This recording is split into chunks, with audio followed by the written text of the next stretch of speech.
তো guys hi hello' welcome to my YouTube channel. তো guys মই নতুন এটা ভিডিঅ'লৈ আপোনালোকক সকলোকে স্বাগতম জনাইছোঁ। তো গাইজ আজি বহুত দিনৰ পাছত ভিডিঅ'টো বনালোঁ, পিছত কি বুলি কয় ভাবিলোঁ ভিডিঅ'টিকে বনাওঁ। তো এনেই গৈ আছোঁ এতিয়া এইফালে ওলাই দেই। এয়া গৈ আছোঁ আৰু পঠাই এতিয়া ধুনীয়াকৈ। তো গাইজ এনেই গৈ থাকা ঘপককৈ কথা এটা মনত পৰি গ'ল। কথাটো হ'ল যে ভাবি পালোঁ যেতিয়া তো গাইজ মোৰ এতিয়া ঘপককৈ কাহিনী এটা মনত পৰি গ'ল। কাহিনীটো মানে এনেকুৱা, কি বুলি কয়, এখন গাঁৱত ৰজা এটা আছিলে দেই। ৰজাটো সৰুতে উঠিলে গৈ থাকোঁগে এইফালে ভদেশ্বৰ আহিলে, মাইকী লগ কৰিব আহিলে আৰু এইজনে এনেকুৱা মাইকী লগ কৰি একেলা পথাৰলৈ আহি ক'বই নালাগে আৰু।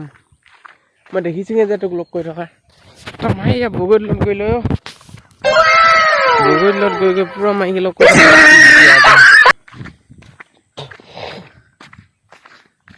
ক'ত যাওঁ এতিয়া? গৈ আছোঁ আৰু পঠাই অকলে যাম আৰু এতিয়া ঘৰলৈ এক পাক দি পিনে ঘৰলৈ যাম এতিয়া।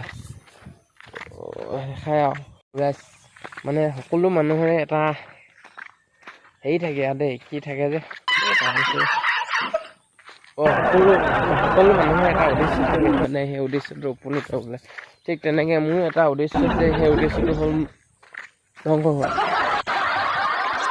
ময়ো কেতিয়াবা সপোন দেখোঁ গাৰ্লফ্ৰেণ্ড এজনী পতাম, ৰাতি 12টা-1টা বজালৈকে কথা পাতিম। বহুতকৈ সিমানকৈ সুবিধাই নিদিয়ে বাৰু, ক'ত ছোৱালী কথা দিব পাৰিম। ৰাতি নপঠিয়ে পায়। এতিয়া ঘপককৈ জ্ঞানৰ কথা এটা মনত পৰি গ'ল। কি বুলি কয়, কথাটো কম বুলি ওলাইছোঁ। মানে কথাটো এনেকুৱা হ'ল, কি বুলি কয়, তোমালোকে যে বৰকৈ ছোৱালীৰ লগত কথা পাতি থাক, বৰকৈ নাপাতিবি দেই। সেই ছোৱালী বুলি কয় বৰ নহয়, কি বুলি কয়, কেলে বেয়া বাৰু বোলো গৰুৱে খায় ঘাঁহ, তোমাক মই ভাল পাওঁ 1962 চনৰ পৰা দেই। খালিকৈ পাহৰি থাকিলে তেতিয়া মনত পৰিছে কোৱা।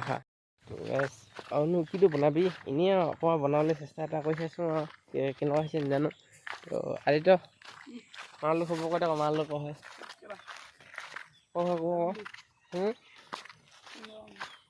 নেপাওঁ।